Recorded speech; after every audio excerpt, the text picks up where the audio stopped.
તો કેમ છો મિત્રો? મસ્ત મજાના ભાઈ થઈ ગયા તૈયાર. ટૂંકમાં આમ નાહી ધોઈ લીધો અને ફ્રેશ થઈ ગયા ભાઈ સવારે ઉઠી. અને પછી નાસ્તો કરી લીધો ભાઈ, ચા ને પરોઠા મસ્ત મજાના. આપણે જવાનું હતું ભાઈ બહાર, એટલે થઈ ગયા તૈયાર. ટૂંકમાં નોકરી ઉપર જવાનું હતું, થોડોક વહેલા નીકળી ગયા હતા. કેમ કે આજે હતું ચૂંટણીનું રિઝલ્ટ ભાઈ, આપણે ત્યાં જવું હતું તો ભાઈ નીકળી ગયા વહેલા તૈયાર થઈ. ગાડી કાઢી અને ભાઈ નીકળી ગયા મંથલી પહોંચી ગયા ભાઈ. તો ત્યાં તો આપણે મામાના છોકરાને બધા ઊભા હતા ભાઈ, બેઠા હતા. તો ઘણી વાત કરી લીધી ને યારે, પછી થોડા ગપ્પા મારી લીધા ભાઈ. પછી ત્યાં બધા મામા નતા ભાઈ, નવા ગામના છોકરા બધા આપણે દોસ્તારો ભાઈ બધું.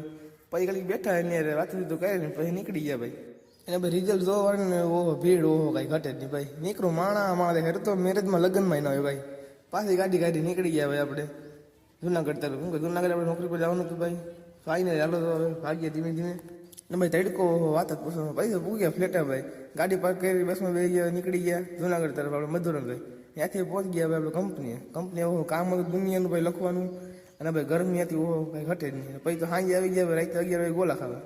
ગોલા બનાવ્યા હતા, કાંઈ ઘટે જ નહીં મસ્તી ના ભાઈ, કાંઈ ન ઘટે ગોલામાં. વસૂલે પૈસા. ગાડી કાઢી નીકળી ગયા ઘર તરફ. ને ભાઈ મસ્ત મજાનો ઢાઢો પોર હતો. રાતે 11 વાગ્યા હતા, પૂગી ગયા ઘેરે.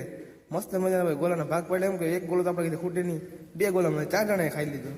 કેમ બહુ લાગ્યો અમારો બ્લોગ? અને ગોલા એટલે ઘટે જ નહીં ભાઈ, કમેન્ટ કરી નાખજો ભાઈ. ચાલો તો બાય. યાર ગરમી હે ભાઈ, એ વાત જ પૂછવામાં. ચાલો તો બાય.